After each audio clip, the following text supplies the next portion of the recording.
अस्सलाम वालेकुम, मैं हूं शाहजेब खानजादा। हुकूमत को आज एक बड़ी सियासी फतह हासिल हुई है और अपोजिशन को एक बार फिर शिकस्त का सामना करना पड़ा है। वो कवानीन जिन्हें अपोजिशन मंजूर करने नहीं दे रही थी, मुसलसल सेनेट से उन्हें मुस्तरद कर रही थी, आज पार्लियामेंट के मुश्तरका इजलास में उन बिलों की मंजूरी हो गई है। इस बात के बावजूद कि अपोजिशन की दोनों ऐवानों में अराकीन की तादाद 226 है, जबकि हुकूमत की दोनों ऐवानों में अराकीन की तादाद 216 है।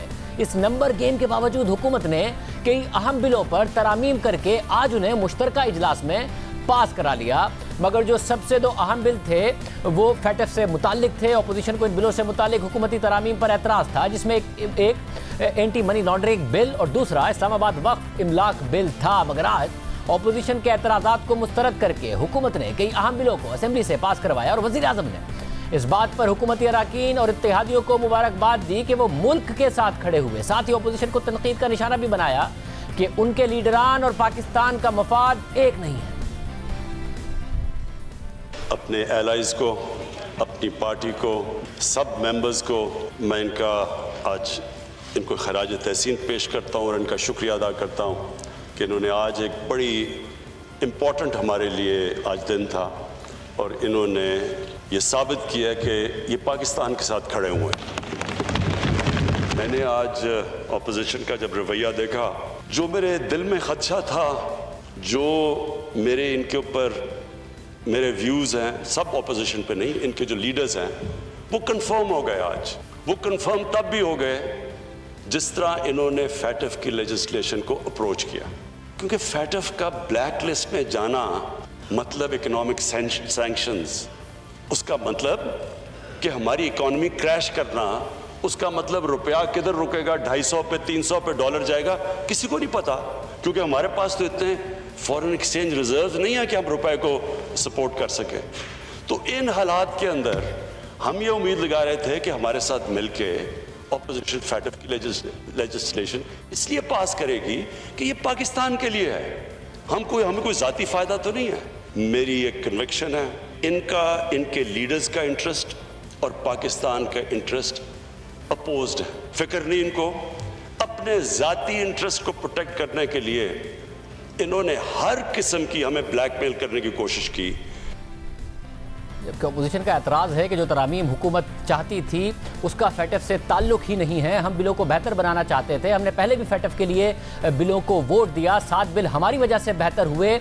इन बिलों में भी जो हुकूमत है वो अपोजिशन को टारगेट करना चाहती है, बिजनेस कम्युनिटी को टारगेट करना चाहती है, नैब को ताकतवर करना चाहती है, गिरफ्तारी का इख्तियार चाहती है कि शहरियों को कोई गिरफ्तार कर ले, उन्हें वजह भी ना बताई जाए, मजिस्ट्रेट से इख्तियार ना लिया जाए। आज पार्लियामेंट के मुश्तरका इजलास में एक दिलचस्प सूरत हाल सामने आई और ये एक दिलचस्प कहानी थी कि जो मेंबरान हैं वो तो अपोजिशन के ज़्यादा थे, फिर हुकूमत कैसे कामयाब हो गई। सबसे पहले इस्लामाबाद वक्फ इमलाक का बिल पास किया गया, जिसमें असेंबली के अंदर एक तनाज़ा खड़ा हुआ। अपोजिशन ने ज़बानी तौर पर तहरीक मंजूर होने पर गिनती का मुतालबा कर दिया।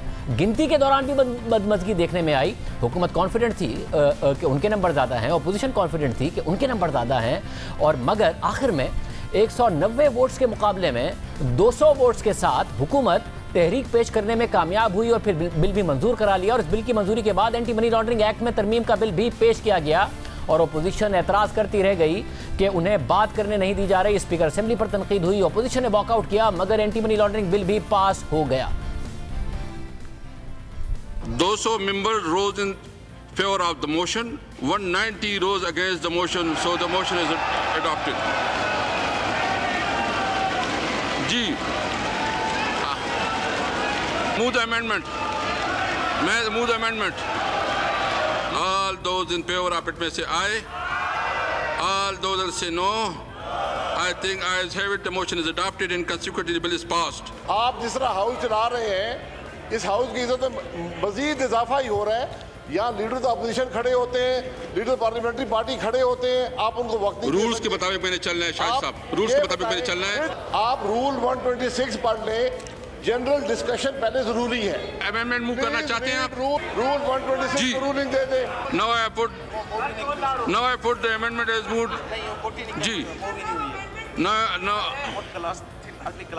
Now I put class 4 amendment to the House. The question date class 4 as amended state part of the bill. All those in favor say aye. All those say no. I think ayes have it and the motion is adopted and consequently the bill is passed.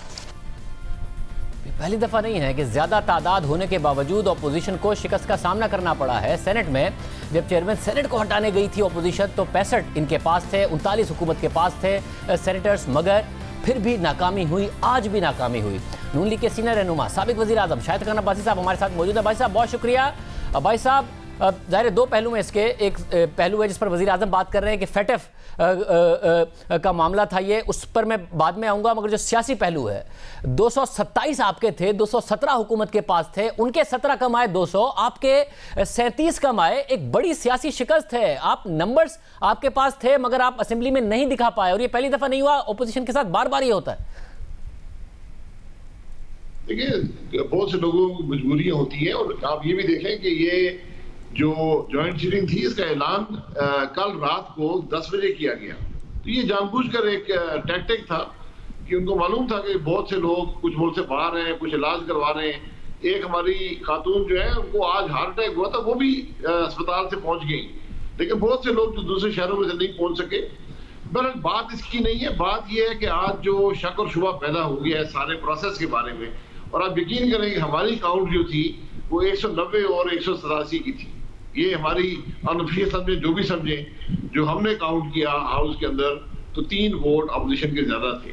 और जो तमाम रवैया उसके बाद speaker का रहा वो भी इस बात को सपोर्ट करता है कि हुकूमत आज बिल्कुल बौखलाई हुई थी और उन्होंने कोई रूल्स की परवाह नहीं की, पार्लियामानी रवैयात की परवाह नहीं की, और एक दोस्त धांधली से आज पूरे हाउस को चलाया। मतलब हुकूमत कैसे घबराई हुई थी? वजीर आजम ने जो तकरीर की है वो एक विक्ट्री स्पीच के तौर पर नजर आई है।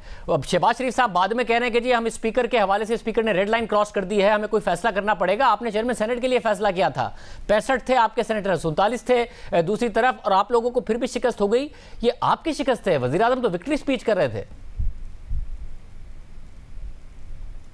देखिए की जंग होती है उसमें आदमी अददी बर्तरी के साथ भी हार जाता है। आज हुकूमत की ये कैफियत है, उनको अपने हकीकत का पता है, और आज जो शिकस्त हुई है वो जमहूरियत की शिकस्त है, वो पार्लियामान की शिकस्त है।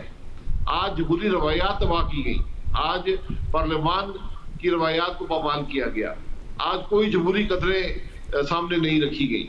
तो बिल तो ये इस सिटिंग की जरूरत ही नहीं थी। 11 बिल इससे पहले पास हो चुके थे, ये 3 बिल भी 2 में कोई मसला ही नहीं था। ये हुकूमत ने खुद रिजेक्ट करवाए सेनेट से। एक बिल पर 2 मामूली अमेंडमेंट्स थी, और वो ऐसी अमेंडमेंट्स थी जो पाकिस्तान के अवाम के हक की, वो पार्लियामान की बात नहीं थी, किसी के मुफाद की बात नहीं थी। तो हुकूमत को इन मामूली मामलात पर जो अब अवाम को भुगतना पड़ेगा, जो आज अमेंडमेंट अमला में की गई है, इसके बाद पाकिस्तान का कोई कारोबारी शख्स नैब की पहुंच से बाहर नहीं है। ये हकीकत मैं आज आपको बता रहा हूं। आप इसको डिबेट करा लें, लेकिन आप देखेंगे कि अब नैब जो है ये हर कारोबारी शख्स के गिरफ्तार तक पहुंचेगा, और करप्शन का एक बहुत बड़ा दरवाजा खुला है। वैसे ये बात आप कर रहे थे इन बिल की मुखालफत में, मगर वजीर आजम ने जो आज तकरीर की है उन्होंने अपने इत्तेहादियों को मुबारकबाद दी कि वो पाकिस्तान के साथ खड़े हुए। अपोजिशन लीडर्स पर तनकीद की कि मुझे कंफर्म हो गए मेरा ख्यालात कि पाकिस्तान और इनके मफादात अलग अलग हैं। FATF में पाकिस्तान ब्लैक लिस्ट में जाता, रुपया गिरता, मईशत तबाह होती, महंगाई होती, गुर्बत बढ़ जाती, क्योंकि इन पर मनी लॉन्ड्रिंग के हवाले से सवाल हो रहा था, इसलिए कर रहे थे। देखिए मैं एक शख्स वज़ीर आज़म हो और ऐसी घटिया बात करेगी, इनको जेब नहीं देती। मैंने बताया ना, हकीकत बड़ी मुख्तलिफ है। आज भी जो इस जो आप मनी लॉन्ड्रिंग एक्ट की अमेंडमेंट को देख लें, इस पर 20 से ज्यादा हमारी अमेंडमेंट मंजूर हुई है। सिर्फ 2 मामूली अमेंडमेंट्स रहती थी जो पाकिस्तान के अवाम के हक की बात थी, उसका कोई फैक्टर से ताल्लुक नहीं है। हमने कहा कि अगर आप नैब को, जहां पर जो इन्वेस्टिगेटिंग एजेंसी है आमला के अंदर एंटी मनी लॉन्ड्रिंग एक्ट में जो पहले से मौजूद है, इसको निकाल दें। अगर रखना चाहते हैं तो एक शिक लगा दें कि जो नैब यहाँ इन्वेस्टिगेशन करेगी उसको जाकर नैब ऑर्डिनेंस के तहत इस्तेमाल नहीं करेगी। यानी यहाँ से किसी कारोबारी शख्स को जो MNAs MPAs है उन पर ऑलरेडी नैब का इतलाक होता है, लेकिन यहाँ पर कारोबारी शख्स को इन्वेस्टिगेट करके वहां जाकर किसी होल्डर पब्लिक ऑफिस से जोड़कर उस पर वहां पर केस बना देंगे, और फिर जो तबाही होती है सब लोगों की वो होगी। दूसरी बात बड़ी ही वाज़ेह थी कि आप इस वक्त जो एंटी मनी लॉन्ड्रिंग एक्ट है उसके तहत आप गिरफ्तारी कोर्ट की इजाजत से करते हैं। अब हुकूमत का ख्याल था कि कोर्ट की इजाजत से बगैर किया जाए, यानी कॉग्निजेबल बना दिया जाए। हमने कहा चले आपको जरूरत है आप ये भी कर लें, लेकिन एक बात हमने लिखी, हमने कहा कि 24 घंटे में जिस शख्स को गिरफ्तार करेंगे उसको इन राइटिंग देंगे तो वे गिरफ्तार क्यों किया गया। इन दो मामूली बातों पर जो इस कानून को एक काला कानून बनने से बचाती थी, आज ये जॉइंट सिटिंग कराई गई। तो इमरान खान साहब को इस काले कानून की फतह मुबारक हो, उनके हादियों को भी हो, क्योंकि कल भुगतेंगे ये सारे, और भुगतेंगे इस मुल्क की अवाम जिन पर काले कानून का इतलाक होता है।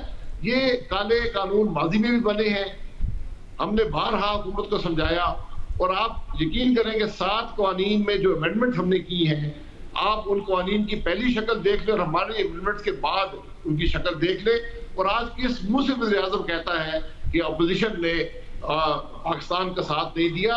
पाकिस्तान का साथ तो अपोजिशन ने दिया। ये तो वो वज़ीर आज़म है जो ये बिल लेकर आया था कि पाकिस्तान की कैबिनेट के इख्तियारात जो हैं वो दुनिया में किसी शख्स को दे दिए जाए। ये हमने उससे लिखवाया कि जनाब वज़ीर आज़म साहब ये इसमें एक अमेंडमेंट करें और इसमें लिखें कि अगर आपने इख्तियारात देने हैं तो किसी पाकिस्तानी इदारे को या किसी पाकिस्तानी शख्सियत को देंगे। ये बातें वो भूल जाते हैं। फिर ये एक एक्ट लेकर आए इकोनॉमिक टेररिज्म का, जिसके बाद आप यकीन करें पाकिस्तान में कोई आदमी महफूज न रहता। 180 दिन के लिए आप पाकिस्तान के किसी शहरी को पकड़कर इस मुल्क से गायब कर देते और कोई पूछने वाला नहीं था। ये कवानीन नैब की आड़ में लाएगा। हमने जब उसको रोका उस बिल को, तो फिर कहने लगी जी ये फेटफ का हिस्सा नहीं है। हमने हर मौके पर कहा आप बताएं फेटफ की रिक्वायरमेंट क्या है, हम आपसे आगे बढ़कर उसको अप्रूव करवाएंगे, और करवाया। लेकिन आज अगर वज़ीर आज़म मुल्क का उठकर असेंबली में गलत बयानी करे, झूठ बोले, उसका मैं जिम्मेवार नहीं हूं। हकीकत बड़ी मुख्तलिफ है। आज 14 बिल पास हुए हैं, उसमें 13 पर कोई मसला नहीं था, उनकी अमेंडमेंट्स हुई। आप मनी म्यूचुअल लीगल का जो बिल था उसको आप कभी जरूर पढ़ें, जो हुकूमत लेकर आई थी और जो हमारी अमेंडमेंट के साथ पास हुआ, उसमें पाकिस्तान के मुफाद का सौदा था। कोई आपका शहरी फॉरेन जो गवर्नमेंट्स हैं उनके इख्तियारात से महफूज नहीं था उस बिल के अंदर, हमने उसको महफूज करवाया। कल वो पाकिस्तान के किसी शहरी को दूसरे मुल्क मांग लेता और कहता जनाब ये आदमी जो है ये हमारे कानून के मुताबिक इसने जुर्म किया, अब उसको हमारे हवाले कर दें। ये बिल लेकर आए थे। मगर भाई साहब सियासत में ऑप्टिक्स की और इस बात की कि बयानियां बनाने में कौन कामयाब होता है बड़ी अहमियत होती है। ऑप्टिक्स ये है कि हुकूमत ये कह रही है अददी अक्सरियत इनके पास ज़्यादा थी, कामयाब हम हुए हैं। बयानिया वज़ीर आज़म ये बना रहे हैं कि ये करप्ट हैं और इनको पाकिस्तान के मुफाद से ज़्यादा अपना मुफाद अजीज़ है। तो कौन बयानिया बनाने में कामयाब हो रहा है? ऑप्टिक्स किसके साथ जा रहे हैं आज के बाद? मैं सब ये कहूँगा कि ये आखिरी एक हरबा होता है, ये जो जिसको हम पेट्रियटिज्म एक है कि patriotism is the last refuge of the scoundrel. तो आज जब सब कुछ तबाह कर दिया इस मुल्क में, मईशत तबाह कर दी, लोगों को बेरोजगार कर दिया, महंगाई कर दी, तो आकर यहाँ पर हुब्बुल वतनी का नारा लगाते हैं। तो इमरान खान से कम मेरा दावा यह है, अगर उससे ज्यादा नहीं उसके बराबर हुब्बुल वतन मैं भी जरूर, शहबाज शरीफ भी है, हम सब हैं। हुब्बुल वतनी का नारा लगाने वाले असल में अपनी मुल्क दुश्मनी छुपा रहे होते हैं। और भाई साहब आवाम को क्या मैसेज गया है कि इस ऑपोजिशन के बस की कोई बात नहीं है, इनके पास जब अददी अक्सरियत होती है, ये जब कुछ नहीं कर पाते तो मार्च में तो सेनेट में हुकूमत की पोजीशन, हुकूमत और इत्तेहादियों की और बेहतर हो जाएगी। तो फिर आप एपीसी कर लें, सड़कों पर एक दफा आए कुछ नहीं कर पाए, पार्लियामेंट में अददी अक्सरियत के बावजूद कुछ नहीं कर पाए, आपके बस की कोई बात नहीं है। आवाम को क्या मैसेज गया? हुकूमत की क्या मजबूती है जब मुल्क की मईशत तबाह होगी, जब लोग महंगाई के शिकार हैं, हर आदमी हुकूमत को आज गाली निकालता है, उस हुकूमत की क्या मजबूती है? मैं ये कहूँगा कि अददी बर्तरी से आप नुकसान पहुंचा सकते हैं, फायदा नहीं कर सकते, क्योंकि फायदा देने के लिए अददी बर्तरी की जरूरत नहीं होती। सब मगर अददी बढ़तरी नहीं है तो मॉरल पोजीशन आप लोगों की कहाँ स्ट्रांग है कि ऑपोजिशन की सबसे बड़ी जमात के जो लीडर हैं वो अदालतों के बुलाने के बावजूद मफरूर करार दिए जा रहे हैं, तो मॉरल पोजीशन आपकी कहाँ स्ट्रांग है बतौर ऑपोजिशन? नवाज शरीफ साहब को हमने हाईजैकर भी करार दिया, हमने हुकूमत से निकाला, हमने सियासत से निकाला, हमने जेलों में डाला। आज आप इलेक्शन कराकर देख लें, आज इस मुल्क के लोग महसूस करते हैं, हर शख्स महसूस करता है कि 2018 में उसकी जिंदगी आज से बहुत बेहतर थी, उसकी मईशत आज से बेहतर थी। तो लोग आज भी आप इलेक्शन कराएं, आपको रिजल्ट आ जाएगा। और हम वही कहते हैं कि जब तक आप वोट को इज्जत नहीं देंगे, और आज पार्लियामान के अंदर भी वोट के इज्जत की पाबंदी की गई। और साहब आप माजी की मिसालें दे रहे हैं, जब मार्शल लॉ था उसके बाद भी जो नवाज शरीफ साहब को अपने ही दौर में सजा हुई उस पर भी आपका एतराज़ है, मगर इन अदालतों से ही रिलीफ लेके गए थे नवाज शरीफ। ये कितना मजबूत आर्गूमेंट है आपका जब आप अदालतों के हवाले से बात करते हैं और माजी की सजाओं का हवाला देते हैं? जी, जिस मकसद के लिए दिया था, जब मकसद पूरा हो जाएगा वापस आ जाएंगे। हम ये भूल जाते हैं कि नवाज शरीफ वही आदमी है जब एक अदालत ने, जो नैब की अदालत थी जिसकी हकीकत अरशद मलिक के केस के सामने आ गई, उसने कन्विक्ट किया, उसके बावजूद वो मुल्क से बाहर थे, खुद और अपनी बेटी को लेकर आए और जेल चले गए। तो आप उस शख्स पर इल्जाम लगाते हैं कि वो इलाज का बहाना कर रहा है। रिपोर्टें आपके पास हैं। नवाज शरीफ साहब को हमने भी मशवरा दिया और हमारा ये पूरी जमात की राय थी कि अपना इलाज कराकर वापस आए और अदालतों को फेस करेंगे। उनकी ना सजा में कमी हुई, उनकी अपील का प्रोसेस भी जारी है, कोई ऐसी रुकावट नहीं है। ये अदालत का बहरहाल फैसला सारा आंखों पर है, लेकिन मैंने कल भी कहा कि ये आज इम्तिहान जो है वो अदालतों का है, नवाज शरीफ का नहीं है। बहुत शुक्रिया। शाहिद खान अब्बासी साहब हमारे साथ मौजूद थे। हुकूमत का क्या वर्जन है, आज उसकी फतह जरूर हुई है मगर अपोजिशन सवाल उठा रही है। फवाद चौधरी हमारे साथ मौजूद होंगे ब्रेक के बाद।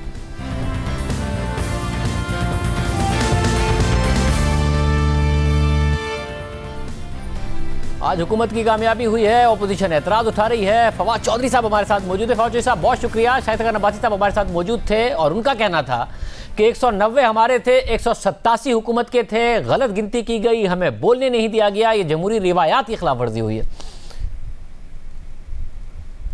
देखिए, ये तो बिल्कुल ही बच्चों वाली बात है। ये तो एक जो काउंटिंग का प्रोसेस होता है वो ओपन होता है और उसमें 10 वोट हुकूमत के ज्यादा थे, काउंटिंग हुई थी, उनके कहने पे काउंटिंग हुई। ज्यादातर उनकी जो बातें थी वो मेरा ख्याल है कि क्लूलेस भी थी और उसमें कोई वजन भी नहीं था। मिसाल के तौर के ऊपर जब रजा रबानी साहब ने जजमेंट कोट कर दी इस्लामाबाद हाई कोर्ट की और बिल्कुल गलत कोट कर दी कि बाबर अवान साहब पेश नहीं कर सकते, उसके ऊपर फिर आर्टिकल 57 जब पढ़ा तो वाजे हुआ कि रजा रबानी साहब गलत कह रहे हैं और फिर वो जो जजमेंट है उसमें से भी कोई कोर्ट नहीं दे सके। ज्यादातर अपोजिशन का रवैया ये था कि वक्त ज़ाया हो, लंबा हो और जिद वाली बात थी। कोई खास अपोजिशन का कोई तैयारी नहीं थी, कोई उनका ऑल्टरनेटिव पॉइंट ऑफ व्यू नहीं था, बस वक्त ज़ाया करने वाली बात। ऐसा था उनका मुतबादिल पॉइंट ऑफ व्यू और वो ये था कि जो फैटफ है उसमें तो हमने हुकूमत के साथ भरपूर ताउन किया है, 7 बिल हमने बेहतर किए, हुकूमत के बिल इतने अच्छे नहीं थे फैटफ के हवाले से। ये ताल्लुक फैटफ से नहीं था। हुकूमत चाहती है मनी लॉन्ड्रिंग की आड़ में नैब को ताकतवर करे और जिस तरीके से फिर कोई बिजनेसमैन महफूज नहीं रहेगा, नैब उन्हें उसी तरीके से गिरफ्तार कर लेगा, मजिस्ट्रेट को नहीं बताया जाएगा, 24 घंटे के अंदर बताया जाए अगर किसी को भी गिरफ्तार किया जाए, ये सारी चीज़ें की जाए, ये हमारा एतराज़ था। देखिए, पहली बात तो यह है कि सारा जो अपोजिशन का एम्फेसिस है वो 2 बातों के ऊपर है।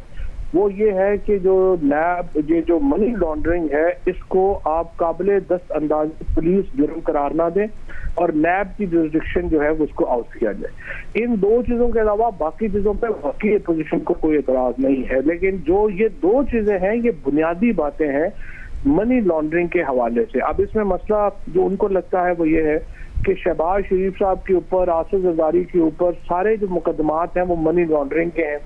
अब उनको लगता है कि नैब जो है वो उनके केसेस की तहकीकात जो है वो ना करे और वो पुलिस को भी इस मामले में अलहदा रखना चाहते हैं, जिसकी वजह से ये सारा झगड़ा जो है वो हुआ है। सो बुनियादी तौर के ऊपर अपोजिशन का सारा बयानिया या नैरेटिव या एहतजाज इस बात के ऊपर है कि मनी लॉन्ड्रिंग को काबिल दस्तंदाजी पुलिस करार न दिया। मगर आसिफ जरदारी, शहबाज शरीफ पर तो नैब का कानून वैसे ही अप्लाई होता है, एमएनएज, एमपीएस और पब्लिक ऑफिस होल्डर्स पर, उनके केस पर तो फर्क पड़ना नहीं था। वो तो ये कह रहे हैं कि किसी भी बिजनेसमैन के खिलाफ ये कानून अगर इस्तेमाल भी हो तो फिर नैब का जो ऑर्डिनेंस है वो ना अप्लाई हो, कि वो किसी भी पब्लिक ऑफिस होल्डर से लिंक करें और फिर बिजनेस को की हैरेसमेंट हो रही हो, 24 घंटे के अंदर गिरफ्तारी की वजह उनको बताई जाए, मजिस्ट्रेट से पूछकर उनको गिरफ्तार किया जाए। आपकी तो खुद की हुकूमत की पोजीशन रही थी कि बिजनेस कम्युनिटी को नहीं तंग करना चाहिए नैब को, और आप ऑर्डिनेंस लेकर आए थे। नहीं, लेकिन जो इस वक्त मनी लॉन्ड्रिंग एक्ट के तहत जो है वो नहीं है ना। अगर आप नैब की जुरिडिक्शन उसमें से निकाल देते हैं तो फिर मनी लॉन्ड्रिंग एक्ट नहीं अप्लाई होता। तो उनको शक है। वैसे अभी भी ये जो मनी लॉन्ड्रिंग एक्ट है ये बुनियादी तौर के ऊपर तो सिक्योरिटी के हवाले से है। असल में हुआ ये है कि बैकग्राउंड कुछ इस तरह से है कि ये 1991 में एक कानून लेके आए नवाज शरीफ की हुकूमत, जिसके बाद इन्होंने ये कहा कि बाहर से आने वाली कोई भी जो तफसीलात ज़र है उनके ऊपर सवाल नहीं पूछा जाएगा। उसके बाद ये जरदारी साहब ने भी और नवाज शरीफ साहब ने भी जो बुनियादी काम किया वो यही किया कि यहाँ से पैसे कमाए, उनको बाहर भेजा और बाहर से वापस मंगवा लिए।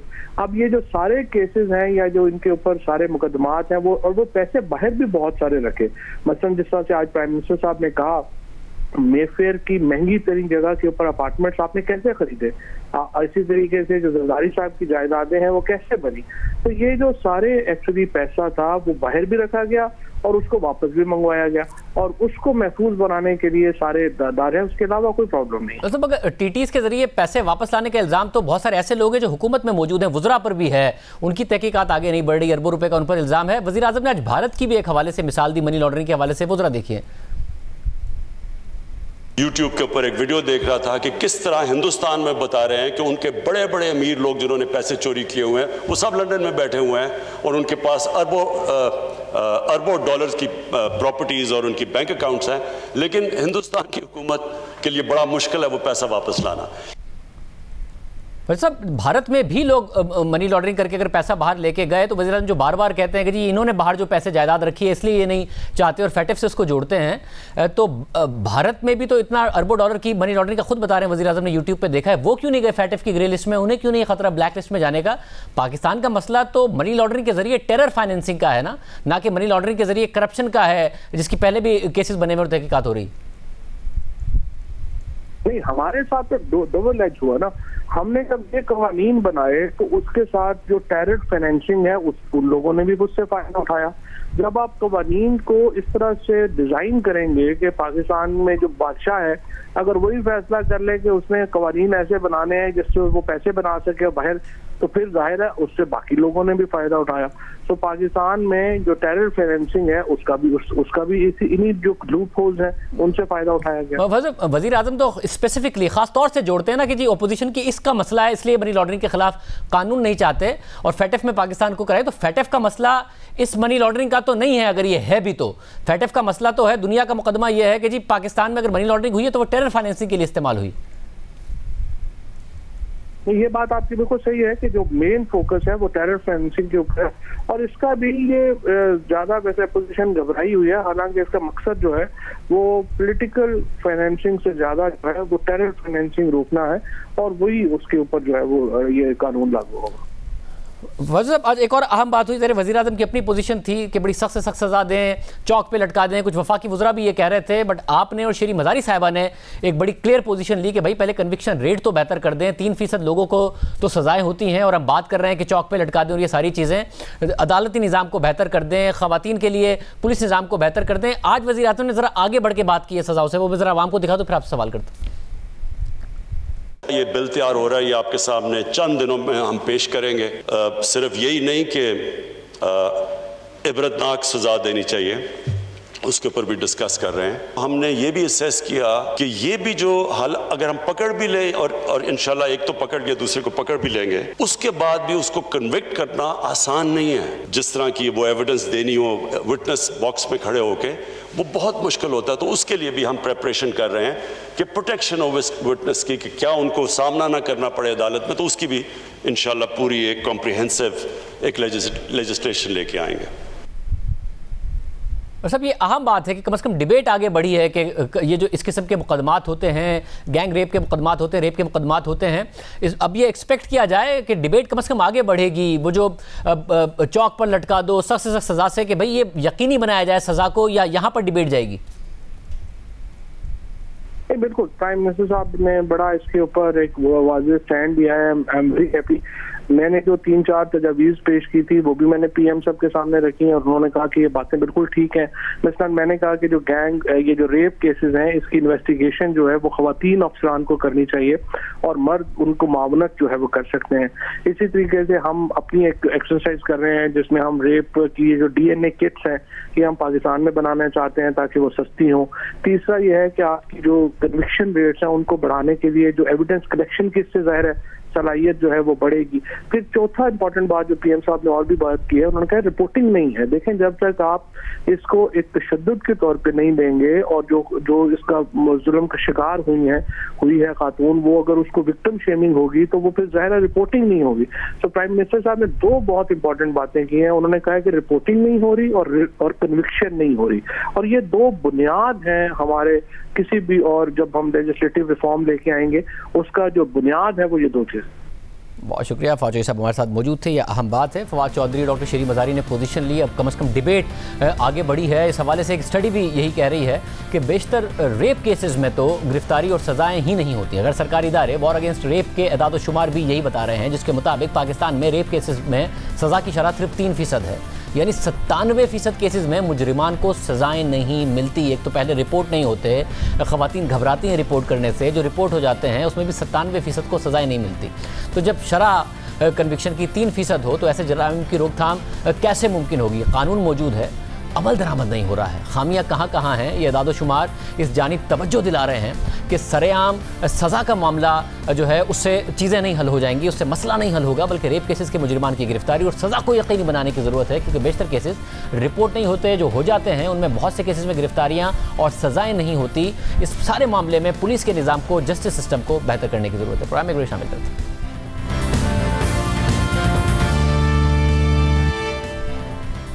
जहांगीर तरीन के खिलाफ शुगर कमीशन के लगाए गए इल्जामात की तहकीकात में अहम पेशरफ सामने आई है। मुश्तरका तहकीकाती टीम, जिसमें FIA और सिक्योरिटीज एंड एक्सचेंज कमीशन के अहलकार हैं, उस टीम ने हफ्ते को जहांगीर तरीन को लाहौर में FIA के दफ्तर में तलब कर लिया है। जहांगीर तरीन को जारी किए गए नोटिस में उन्हें तमाम जरूरी दस्तावेजात साथ लाने की हिदायत की गई है। साथ ही बताया गया है कि अगर जहांगीर तरीन नोटिस के मुताबिक पेश नहीं होते तो ये समझा जाएगा कि उनके पास अपने दिफा के लिए कुछ नहीं है। इसके अलावा मुश्तरका तहकीकाती टीम ने जुमे को जहांगीर तरीन के बेटे अली खान तरीन को भी तलब कर लिया है। तहकीकाती टीम जहांगीर खान तरीन के खिलाफ 4 बड़े इल्जामात की तहकीकात कर रही है, जिसके तहत जहांगीर तरीन पर 15 अरब रुपए से जायद के कॉर्पोरेट फ्रॉड का इल्जाम है। ये इल्जाम शुगर कमीशन ने अपनी रिपोर्ट में लगाए थे और अब हुकूमत की हिदायत पर मुश्तरका तहकीकाती टीम इसकी तहकीकात कर रही है। जहांगीर तरीन को भेजे गए नोटिस के मुताबिक जहांगीर तरीन से JDW के जरिए अपने ही खानदान की मिल्कियत की company JKT farming systems limited के असासे खरीदने के हवाले से तफसीलात तलब की हैं। इस इल्जाम के हवाले से शुगर कमीशन ने अपनी रिपोर्ट में दावा किया था कि जहांगीर खान तरीन की कंपनी JDW ने 3 अरब 10 करोड़ रुपए का कॉर्पोरेट फ्रॉड किया है। जहांगीर तरीन ने अपनी कंपनी JDW के जरिए 2013 में अपने ही खानदान की मिल्कियत की company JKT farming systems limited के असासे खरीदे, जिनकी मालियत का तयन खरीदारी से पहले दस्तावेजात में बढ़ा चढ़ाकर पेश किया गया। लेकिन 2014 की ऑडिट रिपोर्ट में इस कंपनी को 2 करोड़ रुपए के खसारे में जाहिर किया गया। कमीशन रिपोर्ट के मुताबिक जहांगीर तरीन ने अपनी ही कंपनी की कीमत बढ़ा चढ़ाकर लगाई और फिर एक पब्लिक लिमिटेड कंपनी से उसकी अदायगी कराई, यानी शेयर होल्डर्स को नुकसान पहुंचाया गया और उनसे छुपाया गया। इसके अलावा जहांगीर तरीन को भेजे गए नोटिस के मुताबिक उनसे JDW की एक गैर फाल कंपनी फारूकी पल्प लिमिटेड में 3 अरब 10 करोड़ रुपए की सरमायाकारी के हवाले से वजाहत तलब की गई है। इस हवाले से शुगर कमीशन ने अपनी रिपोर्ट में बताया था कि जहांगीर तरीन की कंपनी JDW ने गैर फाल कंपनी फारूकी पल्प लिमिटेड में अपने शेयर होल्डर्स को बताए बगैर सरमायाकारी की, जिसके नतीजे में JDW को करोड़ों का नुकसान भी हुआ। कमीशन रिपोर्ट के मुताबिक इस फारूकी पल्प्स लिमिटेड में जहांगीर तरीन के अपने, उनके बेटे और उनके साथियों के शेयर्स हैं।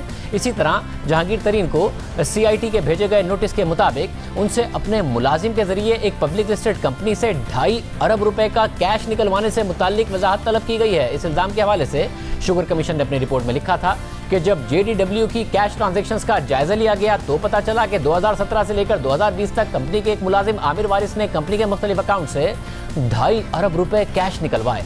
इस हवाले से जब कंपनी की इंतजामिया से पूछा गया तो उन्होंने कहा कि ये पैसे मामूल की सरगर्मियों के हवाले से निकलवाए गए हैं, जबकि किसी भी ट्रांजैक्शन के हवाले से वाज़ेह तफसीलात नहीं दी गई। इसके अलावा मुश्तरका तहकीकाती टीम की जानिब से जहांगीर तरीन को भेजे गए नोटिस में उनसे JDW की जानिब से डहर की शुगर मिल को मुंतकिल किए गए 7 अरब रुपए की तहकीकात भी फराहम करने का कहा गया है।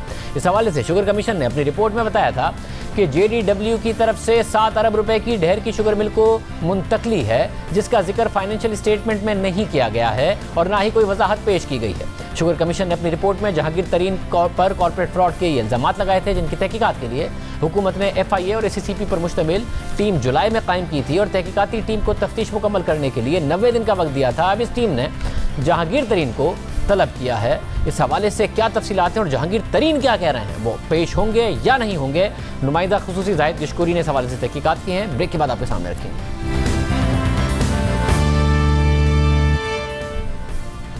ब्रेक से पहले हमने आपको बताया कि मुश्तरका तहकीकाती टीम ने जहांगीर तरीन को कॉर्पोरेट फ्रॉड के सिलसिले में तलब किया है। नुमाइंदा खुसूसी जाहिद गिशकोरी हमारे साथ मौजूद है। जाहिद, बहुत शुक्रिया। जाहिद, आपकी जहांगीर तरीन से बात हुई है, उनका क्या वर्जन है, वो वापस आएंगे, पेश होंगे या नहीं होंगे? साथ ही जो मजीद शुगर मिल्स हैं उनके खिलाफ क्या कार्रवाई और तहकीकात हो रही है?